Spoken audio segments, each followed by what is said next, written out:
you have it, all you transistor radio bugs. How'd that one grab you? That...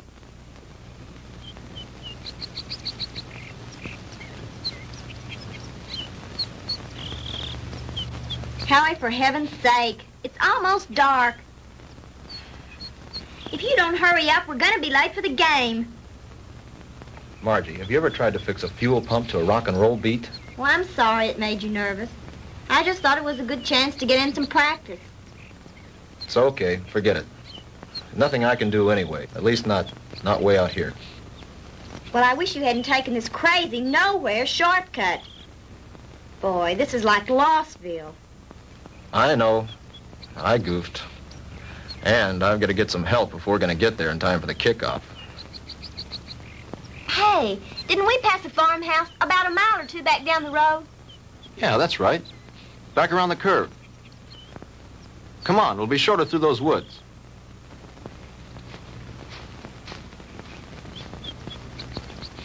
Oh, Howie, look. I don't think we ought to go on that property. Look, you want to get to the game, don't you? Of course I Then do. come on.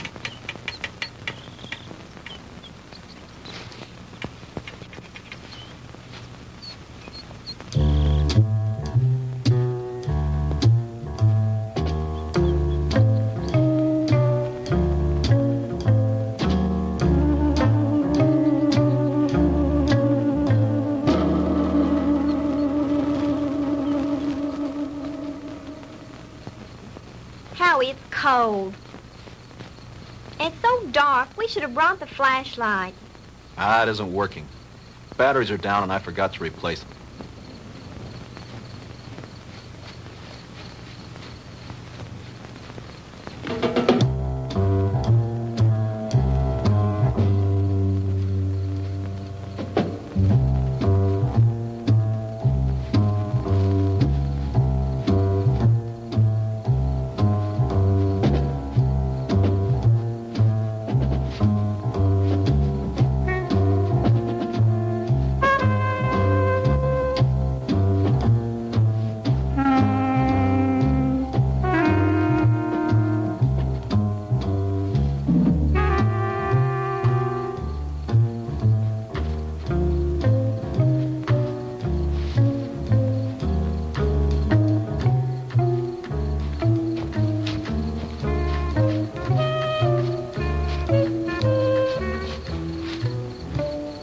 Like we've been walking for hours.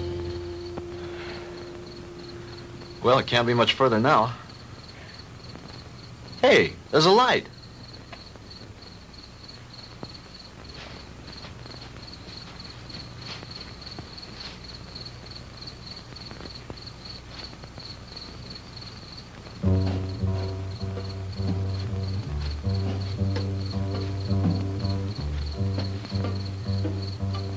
Huh.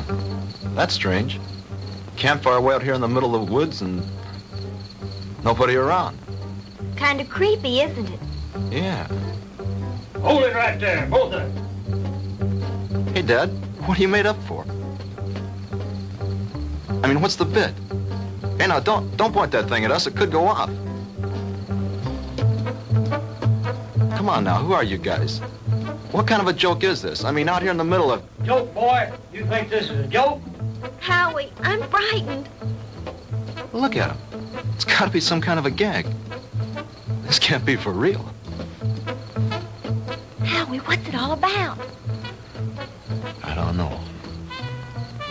Honey, do as I tell you. You edge around behind me. Tell me between them and you. Then run like the devil. Howie, not alone? Do as I say. What are you two young'uns doing out here? Quick, don't let them get away!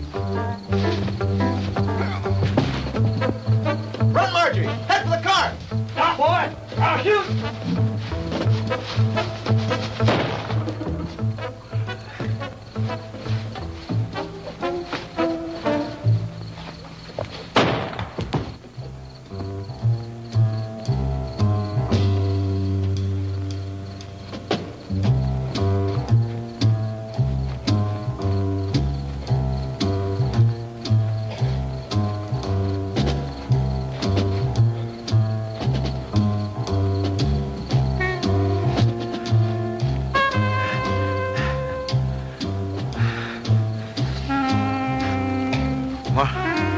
Margie? Margie?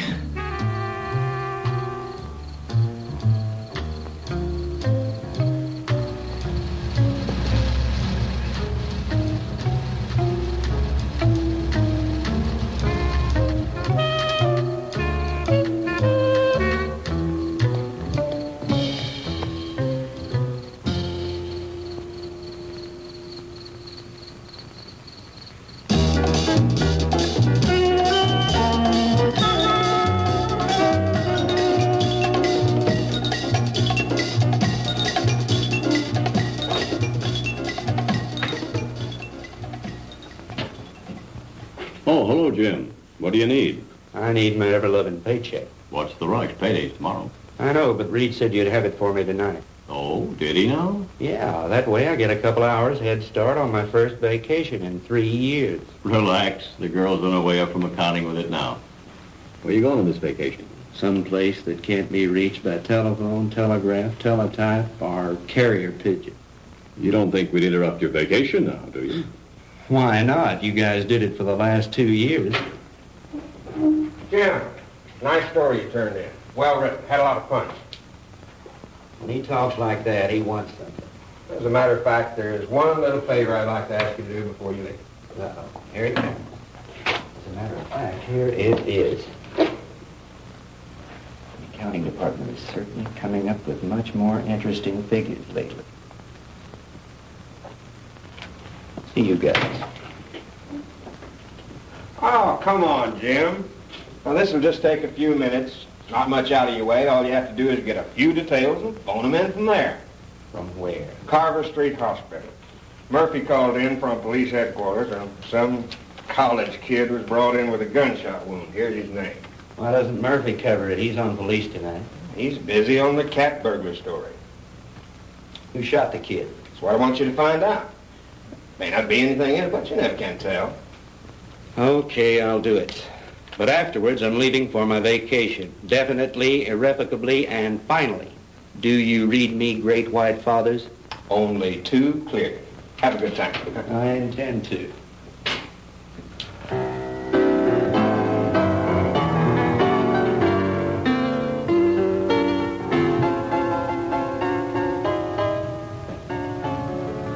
Hello, blonde girl. Why, James Crandall, what brings you here? Now, don't tell me. Let me guess. They sent you down for an egoectomy. Oh, what? An egoectomy. They're going to cut out that big, fat ego of... Oh, that's funny. Funny. I want some information. Like what? Like, you got a boy here. Howard Ellison, college kid. In some kind of shooting scrape. That's the kid they brought in this evening. But I don't think he's having visitors. Well, could I speak to his MD? Mm-hmm. That would be Dr. Wilson Blake. Ah, yes. Blake of the Rusty Scalpel. Oh, you know him? I should. He broke into me once and stole an appendix. Oh, funny. That's funny. He's in his office. I know where he is. Dig you later, Angel. Yes, that's all right with me, Dr. Thornton. 10:30 will be fine. Yes, I think the whole administrative staff should be there. Fine. See you in the morning, Doctor. Goodbye. Come in. Jim Crandall. Hello, Will. How are you? Hey, number one, how about yourself? No complaints? Can you spare a few minutes? Sure I can. Are you on duty? No, not really. I'm officially on vacation.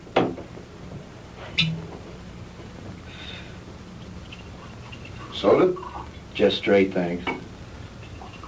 I bet you're here for a story on that Ellison boy. Good bet. Sit yourself down. So are some friends of yours. They left about an hour ago. Uh-oh, the local gendarmes, no doubt. Right. Lieutenant Partain and a couple of his men.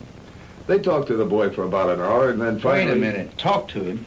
You mean the Ellison kid's able to talk? Sure, he wasn't hurt too badly. The bullet didn't enter any of his vital organs. But the nurse said he couldn't have any visitors. Well, he can't. At least not now. He was too tired after that session with Partain. I want him to get some rest.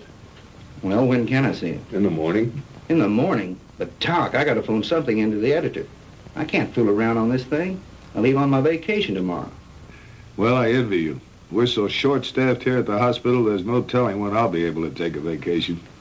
What did the kid say when he talked? He told a real weird story. The police have a transcript of it. I'd rather hear it from you if you don't mind. I don't think I should repeat it. I imagine the lieutenant would rather tell you himself. Oh, come off it, Doc. You know Partaine's not going to give me anything till he's good and ready. All right. All I can do is repeat what the boy said. But I'll warn you, you won't believe it. Suppose you try me. Well, this Ellison kid is a student at the university, a cheerleader, an honor student, an all-around popular kid. Early this afternoon, he and this co-ed... Co-ed? You mean there was a girl with him? Yes, one of the majorettes from the band, a girl named Margaret DeMar. DeMar? Couldn't be related to Sandy DeMar, the nightclub thrush. As a matter of fact, yes, her sister. Well, that adds a dash of color. What about the girl? I'm getting to that. Now, do you want to hear this story or not? Okay, go ahead. Well, early this afternoon, they left the university on their way downstate to that night game against Southern Tech. They had permission to drive down instead of going on the bus with the other students. They were running short of time, so they took a shortcut on one of those farm roads. Ellison's car started acting up and finally quit on them. They had to have help, so they started walking, trying to make it to a farmhouse. I said, hold it right there. Hey, Dad, what are you made up for? What are you two young'uns doing out here? Quick, don't let him get away! Run, Marjorie! Head for the car! Stop, boy! I'll shoot! He started running, and that's when he got shot. He got up and he kept on running. He made it back to the car. He looked around for the girl, and she wasn't there. After that, he blacked out. A passing motorist picked him up and brought him in, and that's the story the way he told it. You sure weren't kidding when you called it weird. I've heard some screwy ones in my time, but this one takes the prize.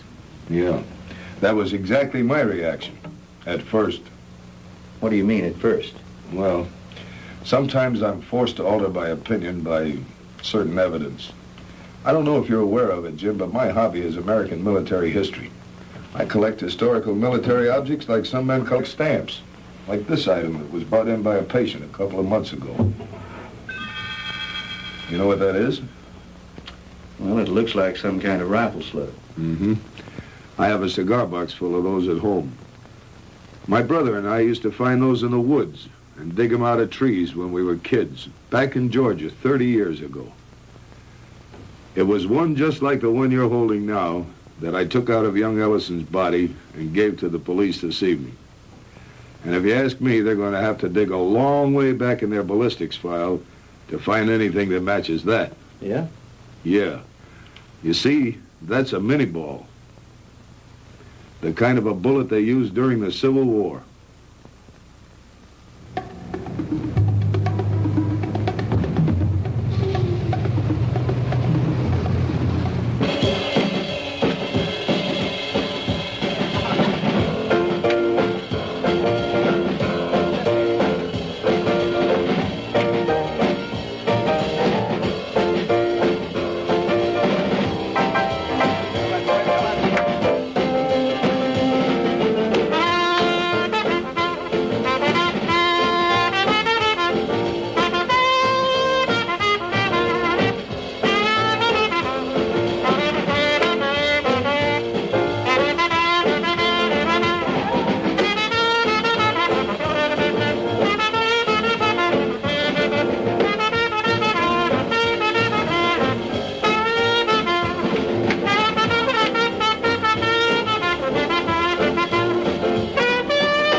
Now, ladies and gentlemen, it is my privilege to present our heavenly little headliner and collector of 2 gold records, the girl with the orchid voice, Miss Sandra DeMar.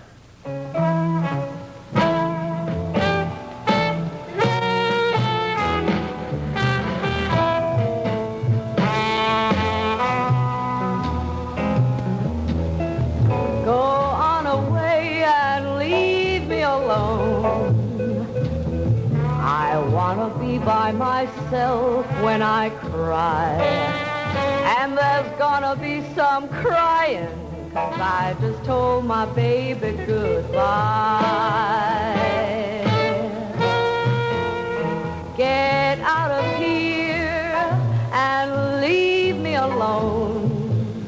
I don't care whether I live or I die, 'cause my life's already over. It ended when he told me goodbye.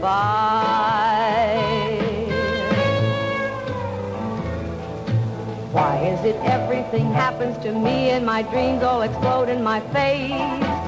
He was my own for a while, but he's gone, and I know no one can ever take his place. So go away and leave me alone. I've got a right to my own private pride. Coming down with the sorrows, 'cause I just told my baby goodbye.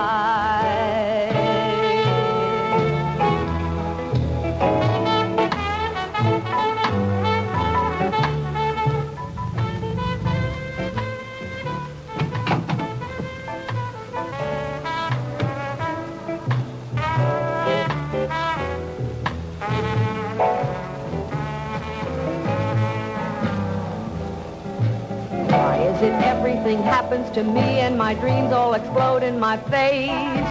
He was my own for a while, but he's gone, and I know Good evening, no Lieutenant. one. Evening, Ramon. No Is this visit official? Oh, there's nothing to worry about. We'd like to talk to Miss DeMar when she's through singing. Did you get her something while you're waiting? Thank you, no, we're on duty. Leave me alone. I've got a right to my own private cry. I'm coming down with the sorrows, 'cause I just told my baby goodbye.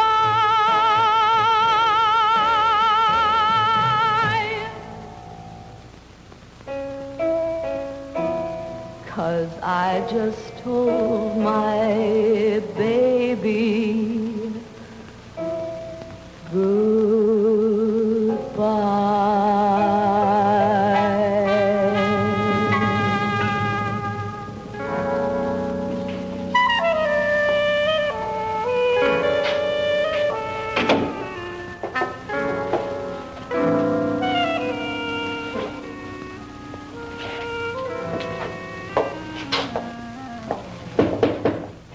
Yes.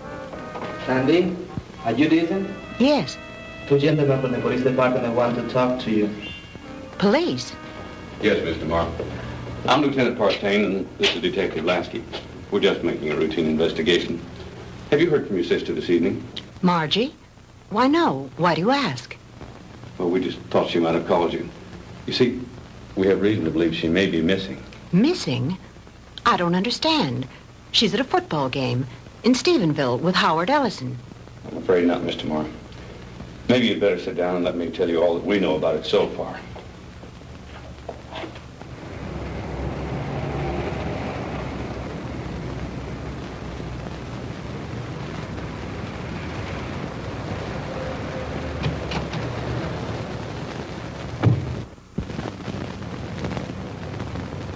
Well, Lieutenant Partain, is it a raid or a payoff? Lasky, we got the Walter Winchell of the Boondocks again. You been talking to the DeMar girl? So you know about it already? Yeah, but not enough. Can you fill me in? At this point, you probably know just about as much about it as we do. Why don't you stop by the office in the morning when we had more time to work on it? Oh, come on, Fred. Can't you give me something tonight? I start my vacation tomorrow. Good fishing.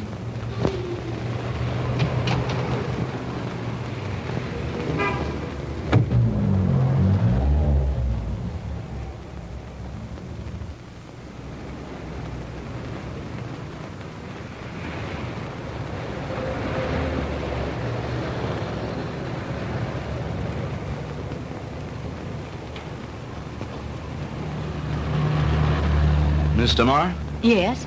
I'm Jim Crandall with the Sentinel. Could I talk to you a moment? I'm sorry, Mr. Crandall. I really haven't time to talk. I've got to get home in case my sister calls. Well, that's what I wanted to talk to you about. Can I give you a lift home? Thanks, but I'll take a cab. Well, they're kind of slow this time of night. Well, all right, if you're sure it's not out of your way. Of course not. It's part of my job.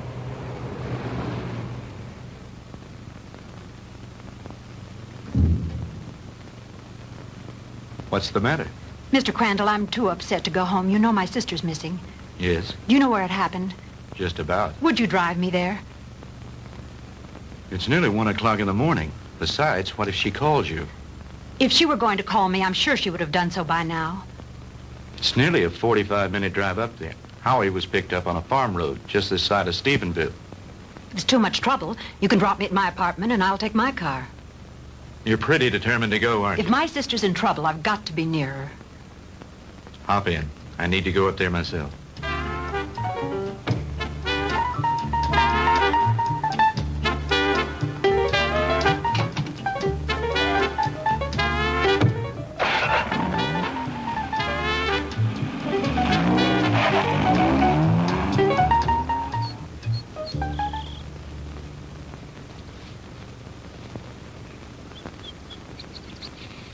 Lieutenant, we checked that house from top to bottom. Nothing there. Okay, Lasky. As soon as the boys are through, have them go in and get some rest. We've done everything we can do here. Maybe the sheriff and his bloodhounds will turn something up. Right.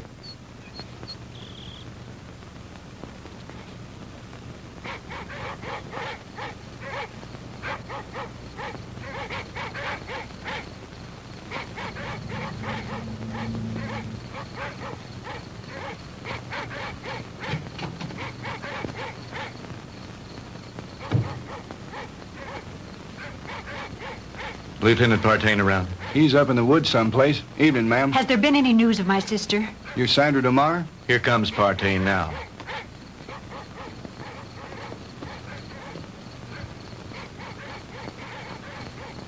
Lieutenant, have you found her yet? I'm afraid not. Crandall, what'd you bring her out here for anyway? I made him bring me, Lieutenant. Can you tell me anything about Margie? No, ma'am, I think you both made a trip out here for nothing. Why don't you go home and get some sleep? He's right, Sandy. You should do as he said. Jim, somewhere out there in that horrible blackness, it's my sister. Those dreadful dogs. They sound so terribly ominous. Oh, Jim.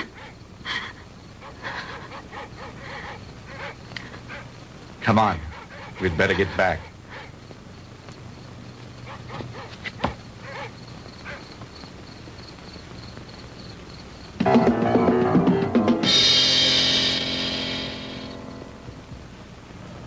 No, I'm going to check all the antique gun shops this morning, as soon as they open. How about the kid's parents? You contact them? Lieutenant, Ellisons live in Denver. I tried all night to call them, but they weren't home. How about a cup of coffee, Jim? Yeah, black. What about the kids at the university? Ellison's fraternity brothers. I talked to everyone in the dorm. They like him. What do his professors say about him? Bright, popular boy, good scholastic records, level-headed, down to earth. Not the kind to make up wild stories. Well, that cracks another one of our little theories wide open. You just getting here? Some of the other fellows came in a couple of hours ago. Yeah, I was out with the sheriff and his bunch. And have we got a Lulu? Yeah, what is it? The girl's sweater. We found it out in the woods not far from a smoldering campfire. Go on.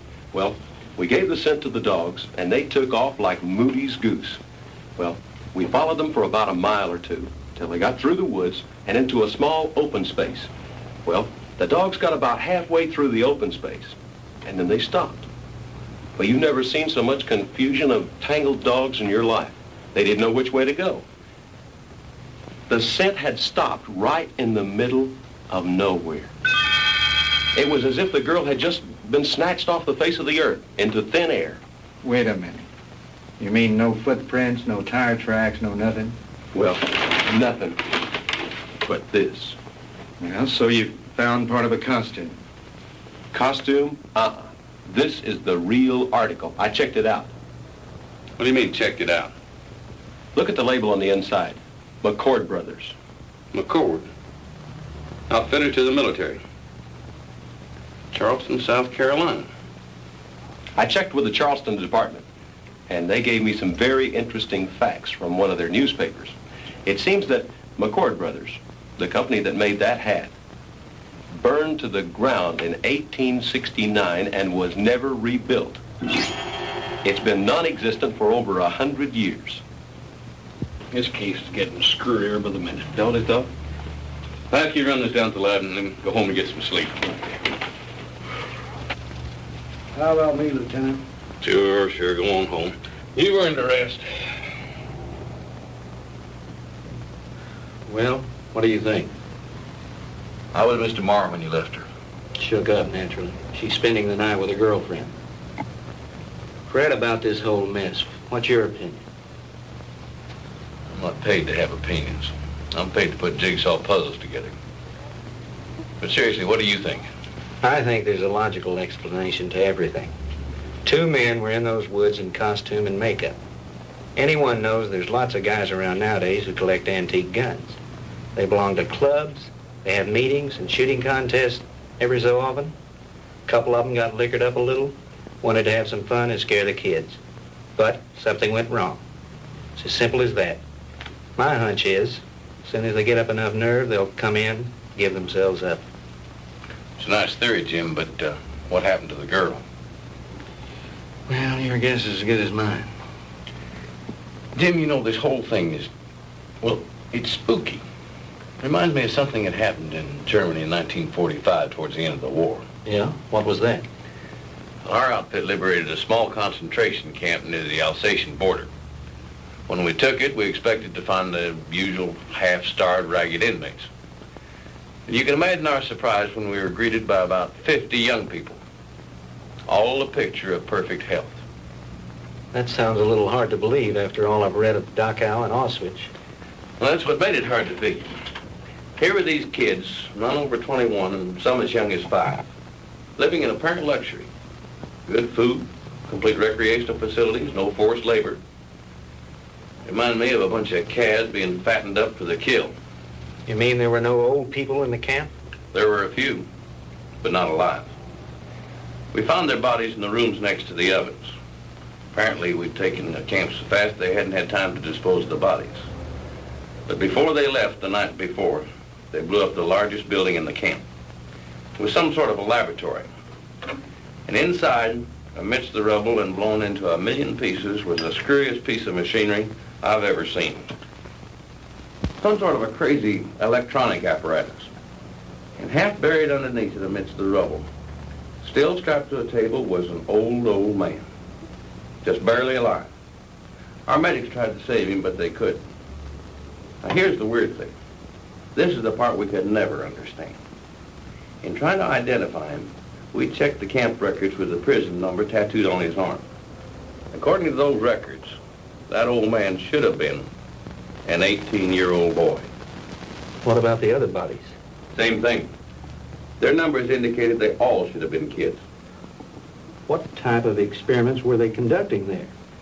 We never found out. Even the young inmates weren't aware of why they were there. They never found the commandant of that camp to bring him to trial with the rest of the Nazi brass.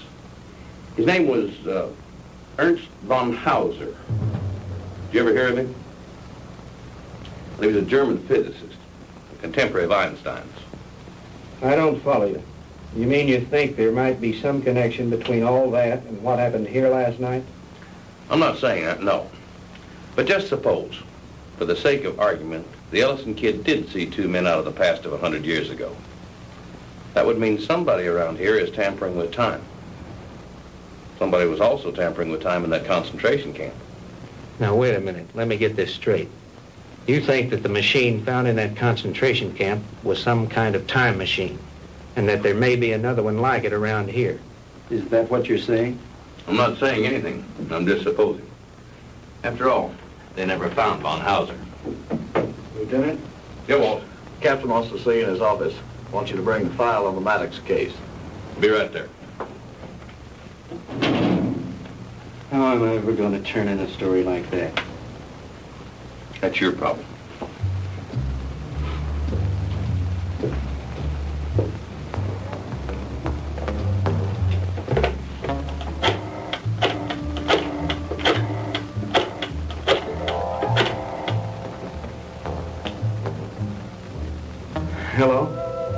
me the city desk. Hello, Reed. Crandall again. Would you tell Shaw I'd like to postpone my vacation and stick with the Ellison story? Yeah, that's right. You know that Pulitzer Prize you're always kidding me about? Well, if this thing turns out to be what it looks like, I just might win it. No, nothing new at the moment. I'll keep you posted. Yeah, I've got a little research to do in the library. Then I'm going to the hospital to interview the kid. Right. Talk to you later.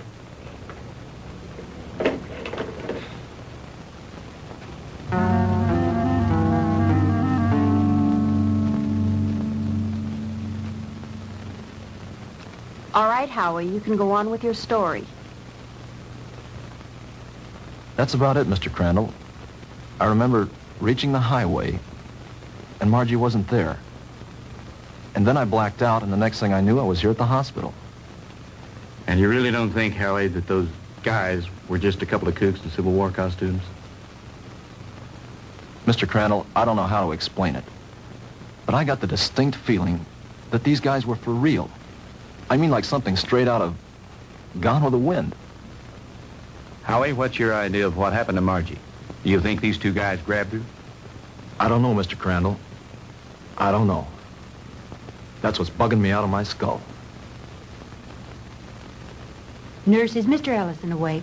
Yes, he is. He has another visitor, but you can go on in. Thank you.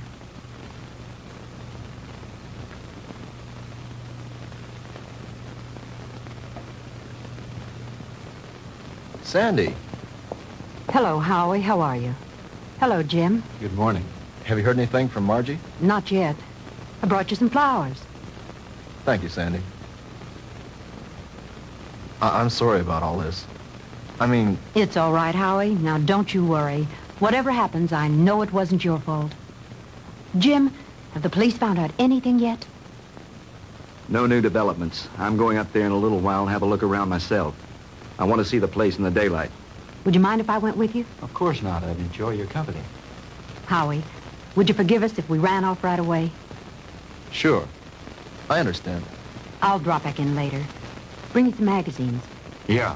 True Confessions and Ladies' Home Journal. Gee, thanks, Mr. Crandall. Those are two I never miss. See you later, Howie.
Looks like the typical haunted house, doesn't it, Jim?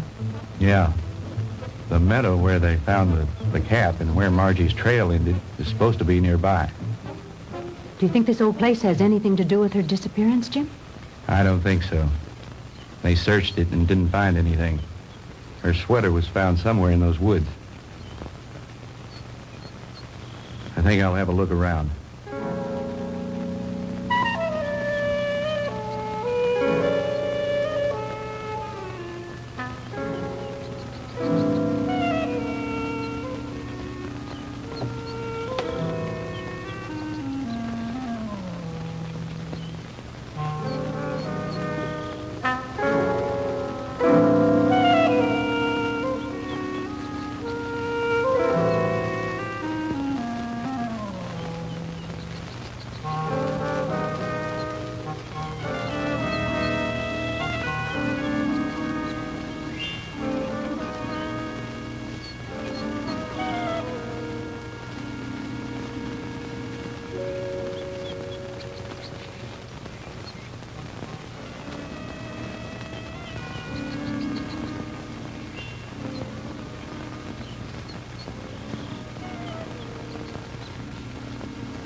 get out of here.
What happened?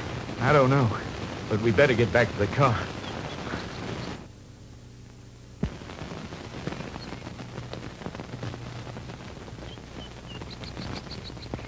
Jim! Well, the car! It's gone!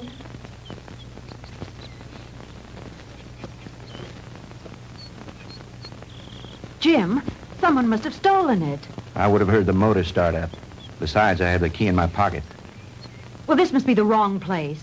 This isn't where we left it. This is where we left it, all right. But it looks different here. There are more trees than there were before. And that fence, that wasn't here when we came down the road. And the barbed wire fence is gone. Jim, we're lost. I don't think so. At least, not the way you mean. Jim, I'm frightened. It's all right. Let me think a minute.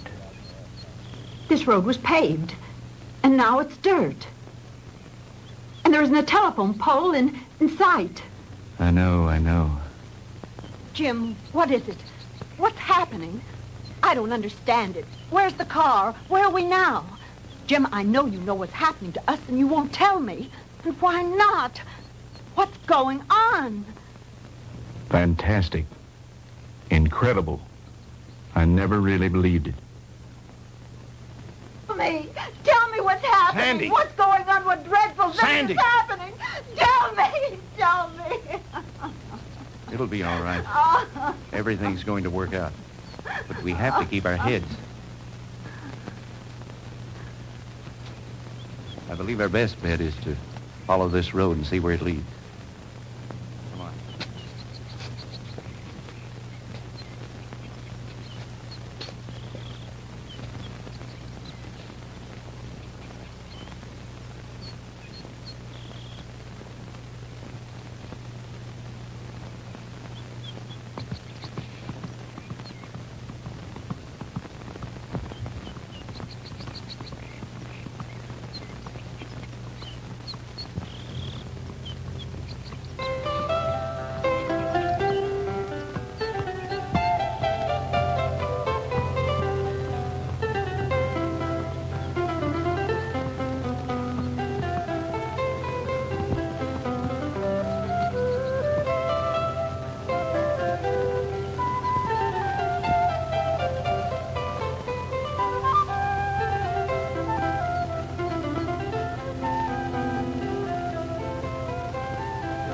Jim, his clothing. I know.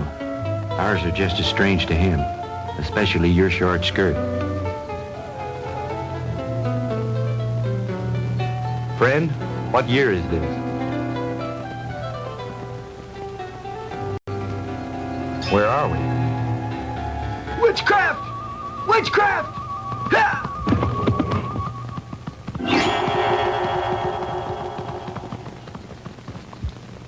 Jim.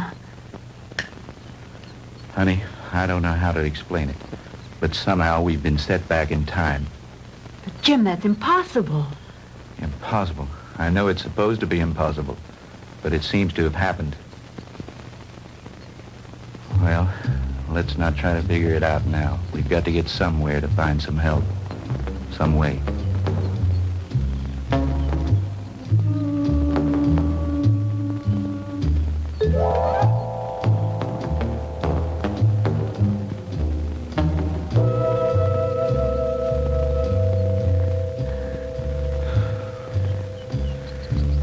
Jim, I'm sorry, but I don't think I can go any farther.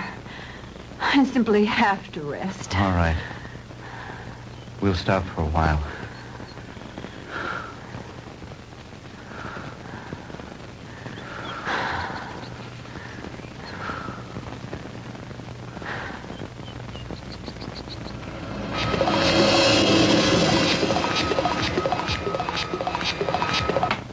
Welcome, my friends, to my little workshop. Do not be alarmed or cause unnecessary commotion. You are in no danger. At least, not for the moment. Won't you please step out?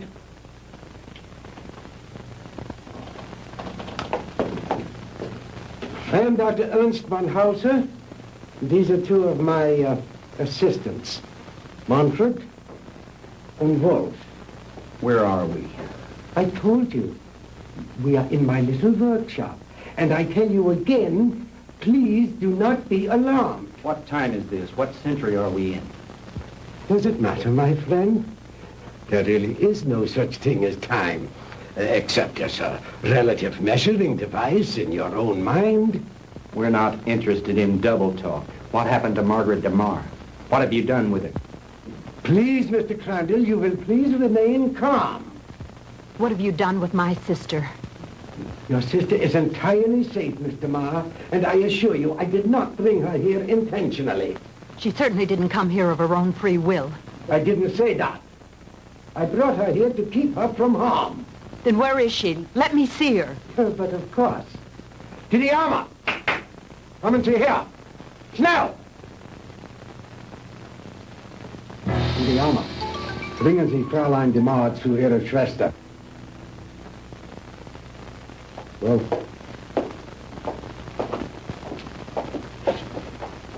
no need for alarm, Mr. Crandall. She'll be all right. She'll be able to freshen up. We will even furnish her a change of clothing.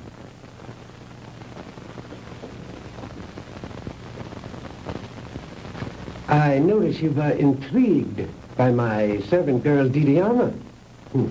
And there you might be. Just a few thousand years ago, she was serving in the court of Tutankhamun, one of the great pharaohs of Egypt. And now, she is serving me. Quite an experience, is it not? This is like a fantastic nightmare. I don't understand any of it. How did you get Margie here? I was conducting an experiment with a pair of gentlemen from the past. When the girl and her boyfriend wandered into the machine's field of materialization and encountered them. They shot the boy. They might have killed the girl had I not teleported her here very quickly. And the two red soldiers? I sent them back to Shiloh, Mr. Crandall. But it doesn't matter. They probably died there anyway. Fantastic. Utterly fantastic.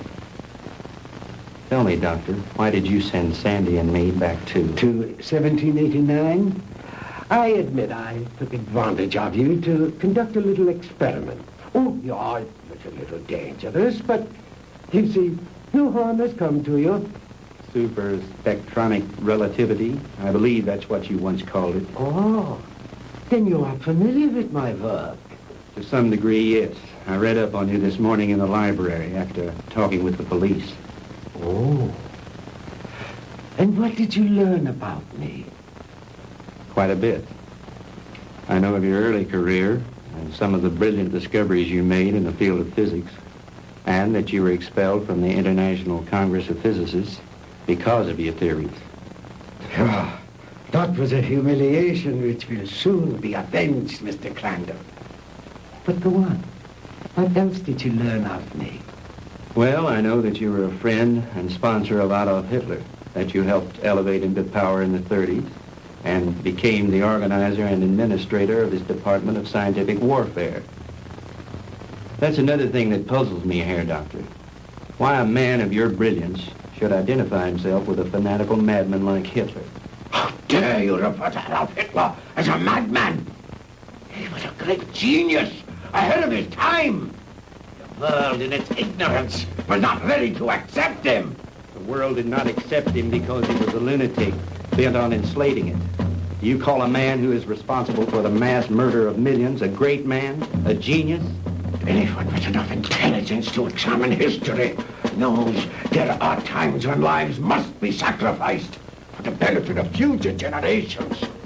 And he was willing to do this in order to lead his people into darkness, into oblivion. That's where he was leading them. And like all other power-crazed dictators before him, he failed.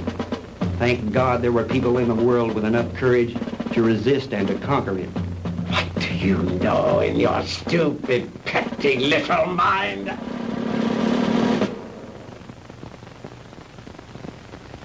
You will forgive me, Mr. Crandall, for my outburst of temper. You are, of course, entitled to your own opinion for whatever small purpose it may serve you. Let me enlighten you, Mr. Crandall, on a few things of which you and the rest of the world are unaware. Blame for the loss of the war cannot be laid to Hitler or his doctrines. It was I who failed him. Me and the General Staff. He called for weapons, super weapons, to turn the tide of war in those last few days. Because of my inability to deliver those machines soon enough, we were defeated.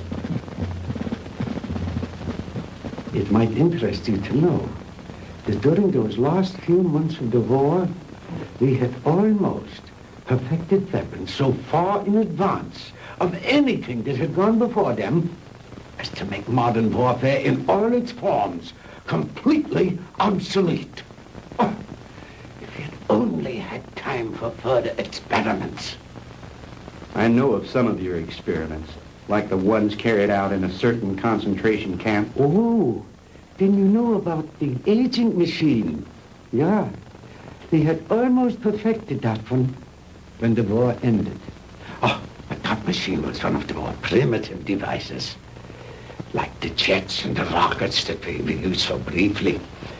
We were in the final stages, Mr. Crandall, of perfecting weapons that were truly astounding and against which you would have had no defense. A cannon that killed with sound waves, yet was completely silent. A giant generator gun that could electrocute whole armies in the field. Oh, and more, many more. If we'd have only had a few more months to perfect those weapons, we could have plucked victory from the jaws of defeat. The Third Reich would have endured, not for 1,000 years as the Fuhrer dreamed, but forever. But the fact is that you failed, Herr Doctor. Failed and lost. But you are forgetting one thing, Mr. Crandall. That was 20 years ago. Since then, I have perfected and even improved on my original weapons. And we have conquered time. Dr. Einstein's so-called fourth dimension. Hitler will return, Mr. Crandall, and soon. Your victory was but a temporary one.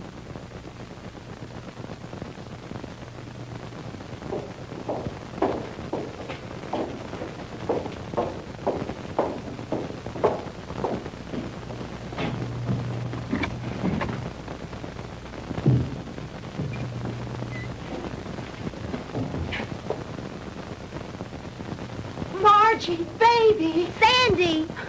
Honey, are you all right? Did they hurt you? Oh, Sandy, I didn't think I'd ever see you again. Oh, I'm all right.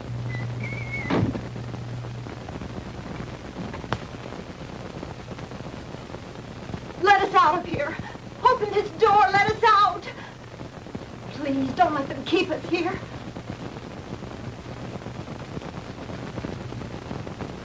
I have my own underground atomic power supply. Here are the master controls, and here are the selectors. With this dial, I can control the century I wish to deal with.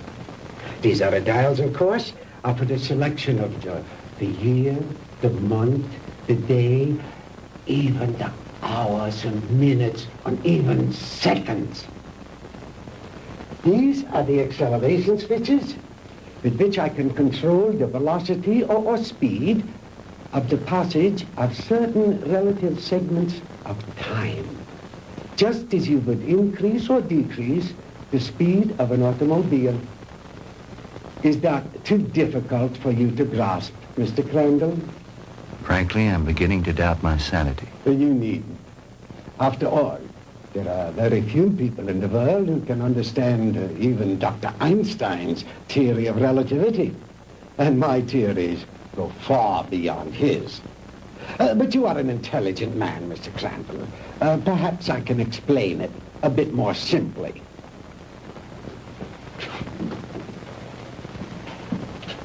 We will let this line represent the world. With a line here to represent the equator, and a mark here and a mark here for the north and south poles. If an aircraft starts here, this side of the equator, and starts going up and up and up, it is going north, toward the North Pole. But the instant it passes over the pole, it is no longer going north. It is going south. And yet, it has not turned or changed its direction in any way. Now, that is the simplest way I know of to make you understand how my theory of superspectronic relativity was first developed. It has long been established that time and space do not exist except in relation to each other. Therefore, they are inseparable, indivisible, a space-time continuum. The faster we travel in space, the faster we travel in time. Now, let me use this short vertical line to represent an instant of time, on this horizontal arrow to represent velocity or speed.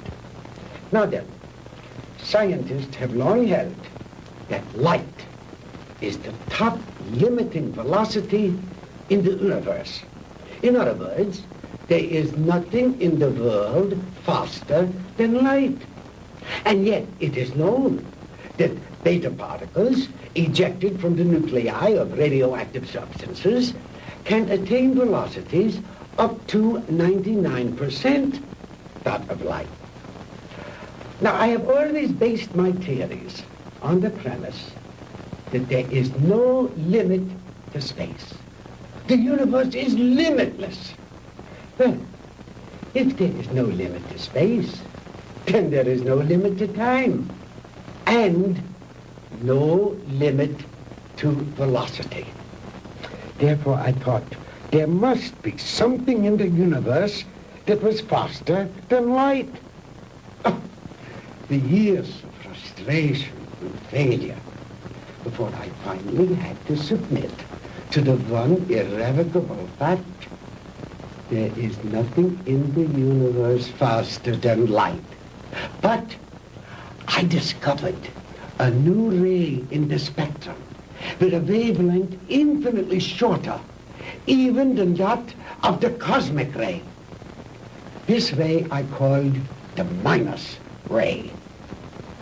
I'm afraid you lost me, Doctor.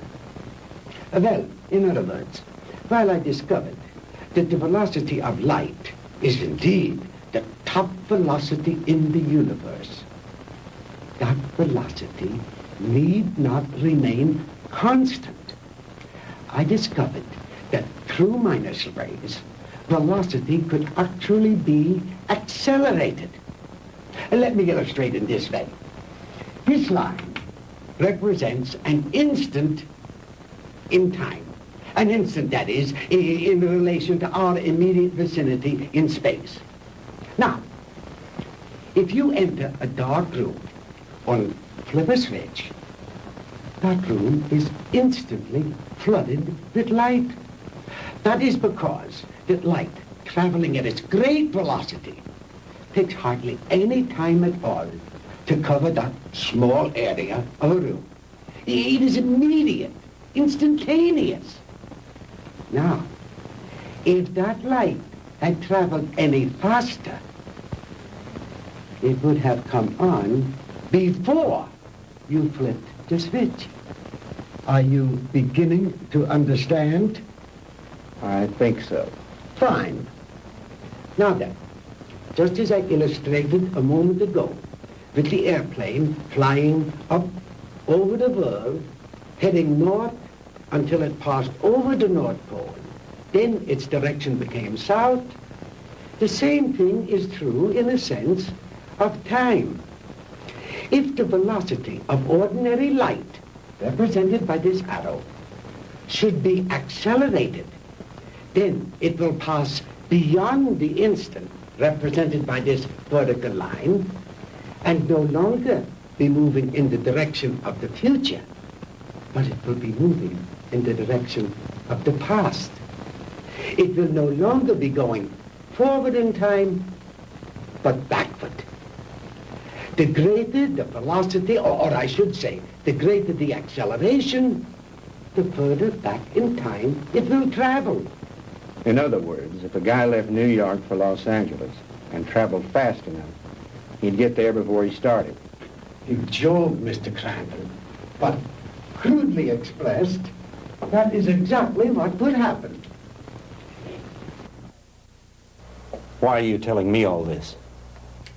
To impress upon you the superior scientific knowledge that we possess, my friend, and to illustrate why we would have won the war if we had only had a few more months. We were the slaves of time then. Time was our master. But I have changed all that. Now we are the masters, and time is our servant. Ah, you Americans are an egotistical, arrogant lot. How proud and superior you felt as you strutted through the ruined streets of our cities. The proud conquerors claiming the spoils of war. But that is only temporary, my Yankee friend. Soon Hitler will return. We will rewrite history. And the Third Reich will endure. Not for 1,000 years or 100,000 years, but forever. Immortality. The age-old dream of man is ours.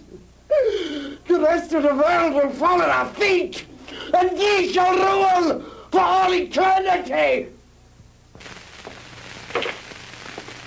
Oh, good. Did you make the young ladies comfortable? Jawohl, Herr Doctor. And Manfred, did you see that Mr. Marr had a change of clothes? Jawohl. Good. The lecture is over, Mr. Crandall, and you look tired. If you will follow Manfred and Wolf, they will show you to your quarters. We weren't planning on staying. We want out of here now. I'm afraid that is impossible, Mr. Crandall. I must insist that you accept my hospitality. Now, wait a minute. Get your hands off me, quick! Hornhauser, you can't get away with this!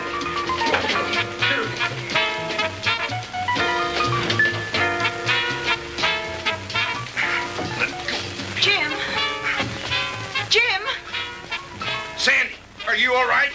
Oh, yes, we're all right, but why are they locking us up? What are they going to do with us? Nothing if I have anything to do with it. Oh! Oh, don't hurt him! Oh, don't hurt him! Oh.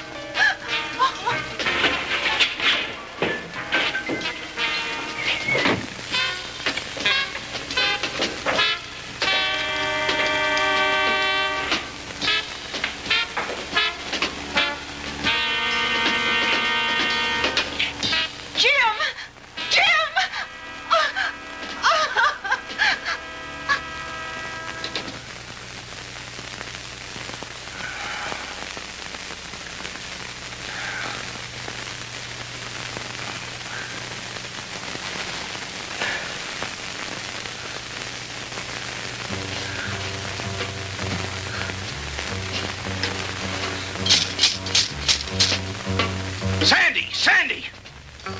Sandy, answer me! We're here, Jim. We're all right. How about you? Just a minor headache, honey. Is Margie still with you? Yes, she's asleep. Jim, I'm scared. What do you think Von Hauser intends to do with us? I don't know. But I do know one thing. I've got to figure a way out of here. Sandy, honey, I'm sorry about everything. I shouldn't have brought you with me this morning. It wasn't your fault. I asked to come along. After all we've been through, you must be beat. Have you had any sleep? No, I was worried about you. Well, try to get some rest while I do some thinking. Okay. As soon as Margie wakes up, I will.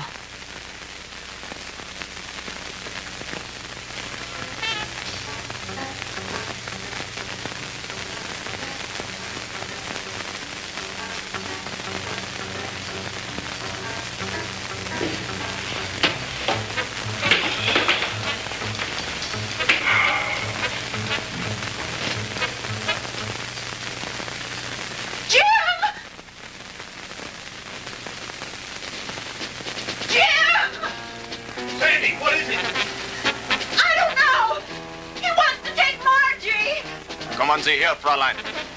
No, no, Sandy, don't let him take me. Kommen Sie her. No, no, Sandy. No, leave her alone. Take your hands off her. Don't let him take me, Sandy. Don't let him take me. Turn her loose. Oh! Sandy, who is it? What's going on? No, no. What's going on in there? What's happening?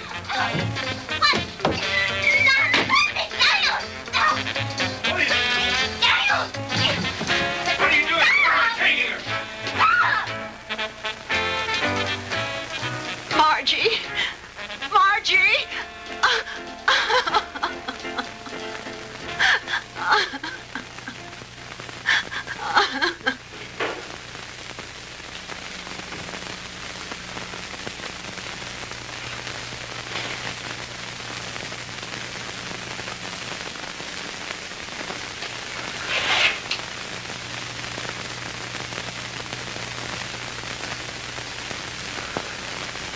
So you see, my dear, there was no reason for all that hysteria.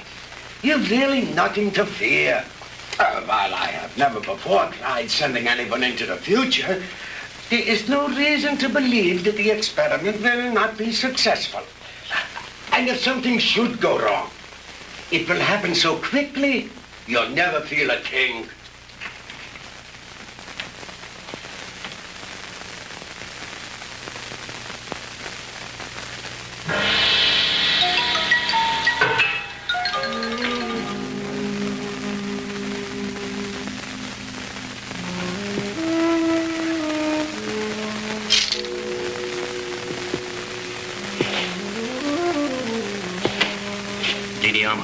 It is time you eat now. You speak English? Many others before you, they teach me talk. You mean there have been other prisoners here? Many. Are there any others here now? They all disappear. You eat now. It is all they give me for you. It's all right. At least it's better than nothing. Didi Alma, you've got to help us. You're our only hope. No. I cannot help you. But you've got to. You're the only one. If you could get hold of the keys. No. They'll kill me. I cannot help you. Please, Didi Alma, listen to me. No. We'll never get out of here if you don't help us. Please, Didi Alma. Please.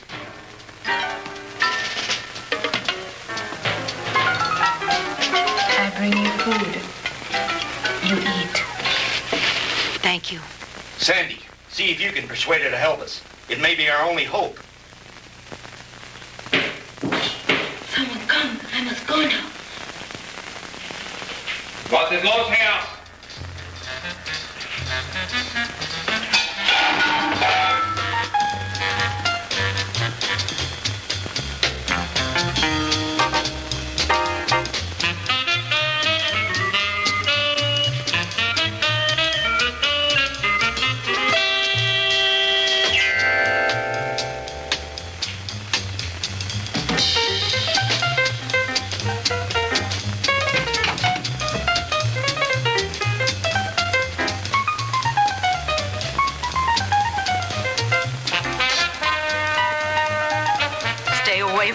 me.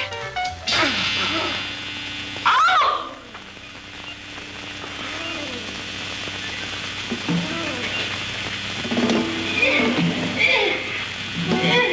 Sandy! Sandy!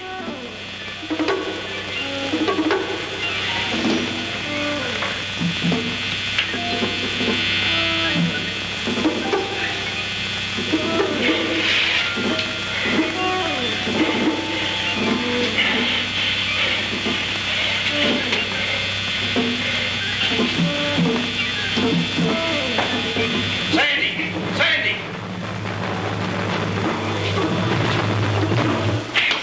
Sandy, are you all right? Sandy, can you hear me?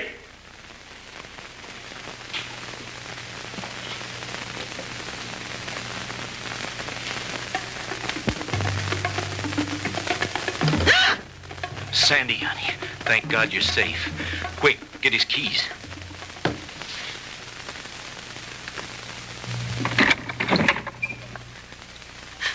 Oh, Jim, it was awful. He strangled her. It's all right, honey. Try to get hold of yourself.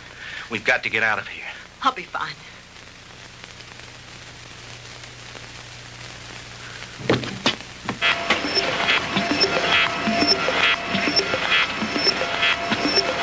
I told you, Mr. Maud, the struggle is useless. You will only tire yourself needlessly.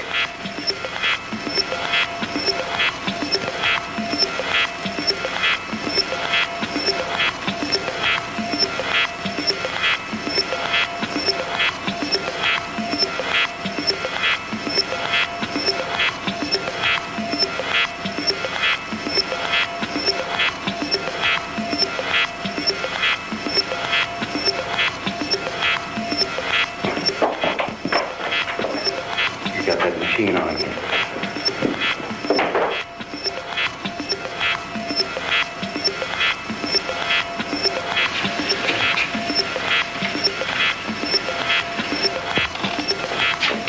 Switch it off, Doctor.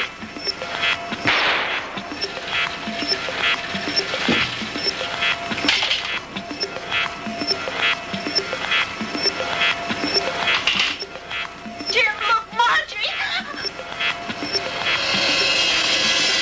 Reverse the machine, Doctor. Bring her back. I cannot guarantee that, Mr. Crandall. I have never experimented with the future before. You insane, sadistic. If you don't bring that girl back, I'll empty this gun into that warped brain of yours.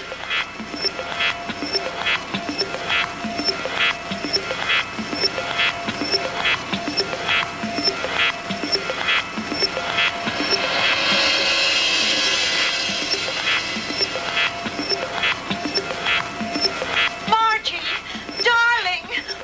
Margie.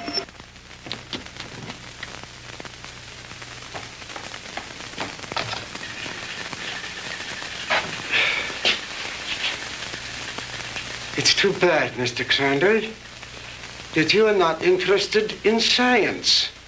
But you Americans are so impractical anyway. Jim, look out!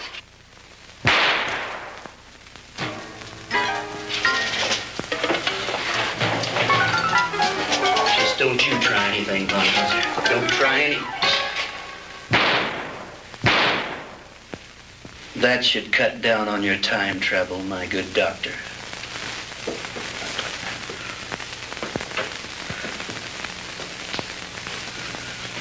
How about the attic? You searched that, didn't you? Yes, sir. That's where we found the Nazi soldiers and their radar equipment. Then this house has some connection. Crandall's car was found not too far from here. Von Hauser's headquarters must be around here somewhere.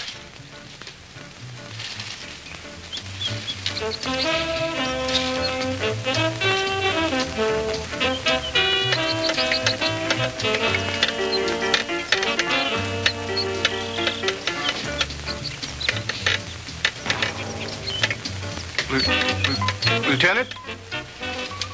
Yeah?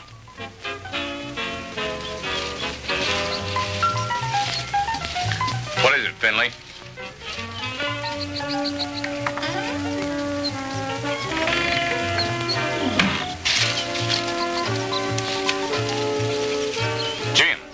the Mars.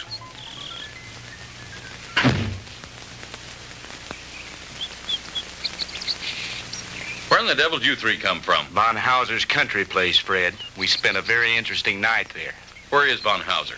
Down there in his laboratory. Listen. What's that sound? That's the machine. You'd better stop it before he gets away. Lasky, you come with me. Finley, you stay here with them. What machine? The time machine. The what machine?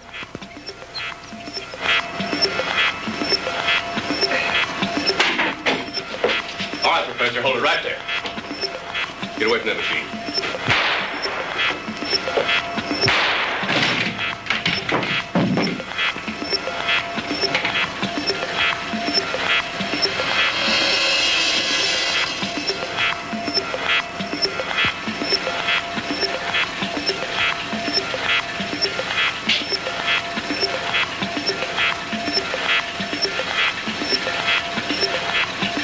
If I hadn't seen it with my own eyes, Lieutenant, I wouldn't believe it. I know.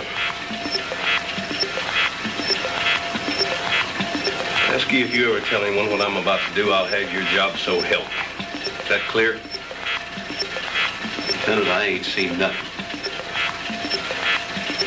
Well, I don't know what makes this contraption work, but I think I know a darn good way to shut it off.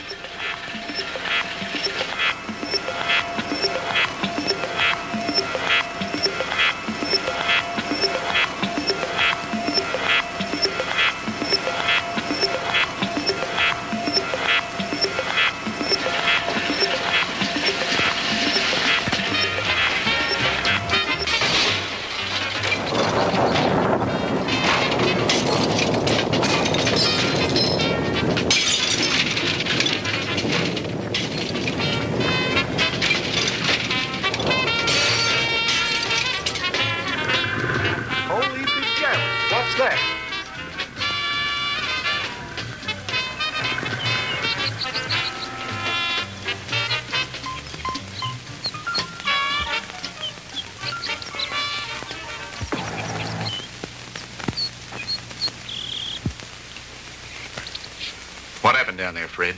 Forget it. Finley, call Miller at headquarters, have him send some of the boys out. Are you two all right? Everything's fine, thank you, Lieutenant.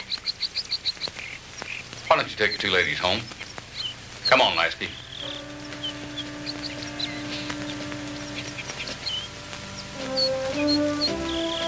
The machine? Mangled beyond repair or recognition. Too bad the big brats didn't get a chance to look it over, isn't it? But why, Fred? You had no right. No right, huh? Listen, the way I figure is like this. Sooner or later, some other joker is going to invent a machine just like it. Maybe by then the world will be ready for it. God only knows we aren't now. Hydrogen bombs are enough for people to worry about. Yesterday should be left alone. Because today, the world has enough problems just trying to make sure we'll have it tomorrow.